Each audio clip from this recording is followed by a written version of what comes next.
Hey, Angela with the Dinosaur Omelette here. Welcome. We are going to be talking about the Cornish Cross chicks. They are now a week old, and I want to go over some changes and how they're different from layer breed chicks. Also, the care they need while in the brooder. Now, if you are new to our channel, please subscribe. We like to give you guys educational and encouraging videos living in a small homestead and things you can do there.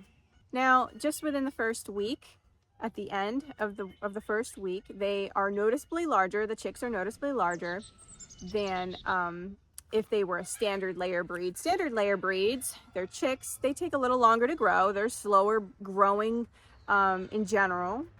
Meat chickens are fast growing. They have a fast metabolism, so they're putting on weight and increasing in size pretty rapidly. So you can see that change in size just within a week. Standard layer breeds, they tend to be pretty energetic. They run around and explore and just move pretty frequently throughout the day. The Cornish Cross chicks, just observations, they're more in a restful state. They'll get up, they're curious, they'll play, but then they'll rest a lot more because their bodies are kind of on overdrive working to grow and keep up. They eat more, they drink more to maintain that rapid growth, to support it. They also eliminate more. Their manure is at least double the size of a chick that's a smaller breed. I noticed that they are quite friendly. They didn't seem to be scared or skittish of my hands. They actually came to explore and see what my hands were when I put them in the brooder area. And my thought process on that could be that meat chickens, they are highly sought after year for their meat. So people are constantly buying chicks to grow.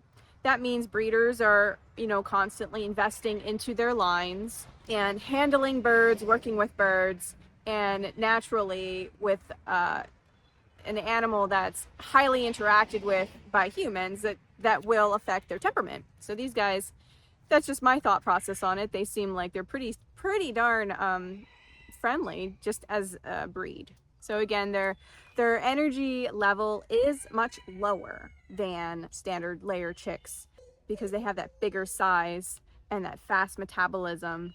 They're more clunky. They have big feet, and their feathers are actually quite slow growing. It seems that the feathers grow maybe more at the normal rate that chicks' feathers grow in, but their bodies are growing fast. So it takes a while for their feathers to catch up with their bodies.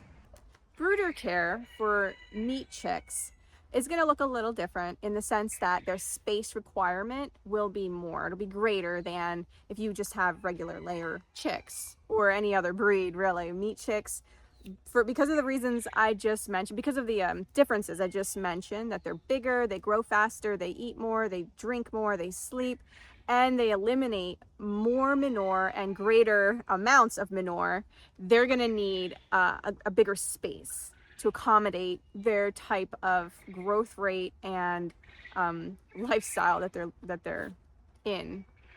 The main point that I would say is probably most important, other than basic needs, which is food, water, heat, as far as their living condition goes. Larger space, more space, the better.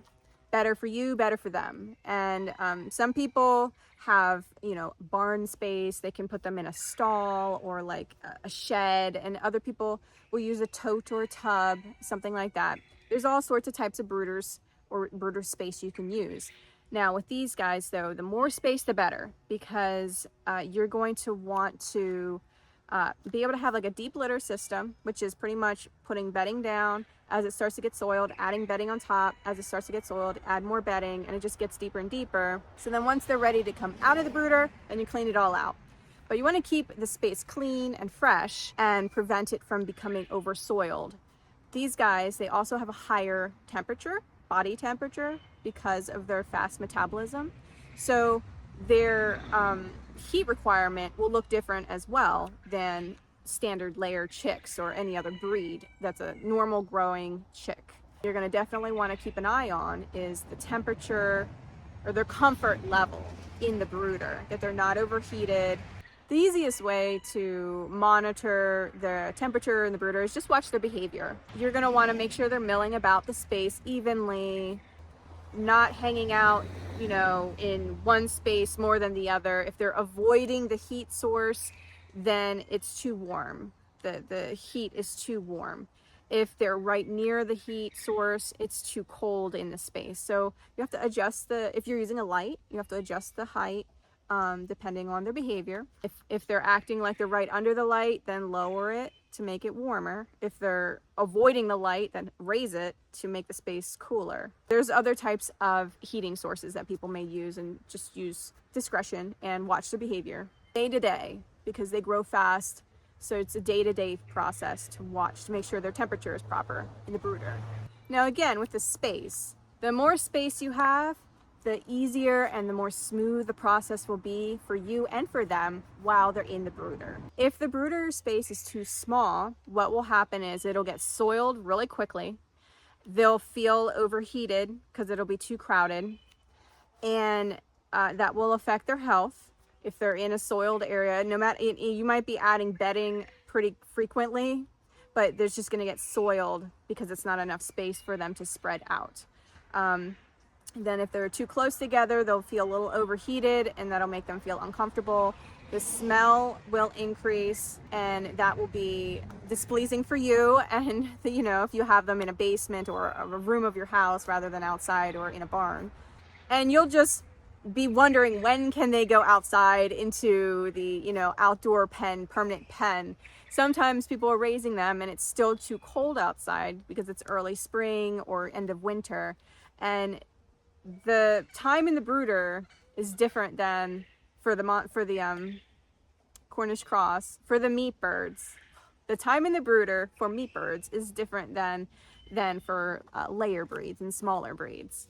Now, on the flip side, if you have plenty of space, the appropriate amount of space or extra space in your brooder or in the area they're in, then what's going to happen is they're going to be able to spread out. The manure will not build up. You'll put down bedding, but it won't become super soiled. It'll be balanced. They'll be healthier, happier, be able to rest and sleep because it'll be cleaner, and it won't be smelly. It's not going to get too warm.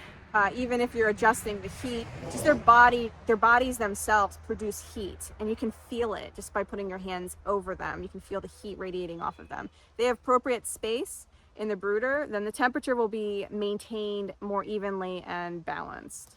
So with meat birds, it's very important to always have a constant supply of food and water, fresh food, fresh water for them to consume as they need it. And also, it's not a bad idea to give them grit. Grit is like small pebbles, little stones, and poultry birds, they eat grit, not to eat it to fill up on.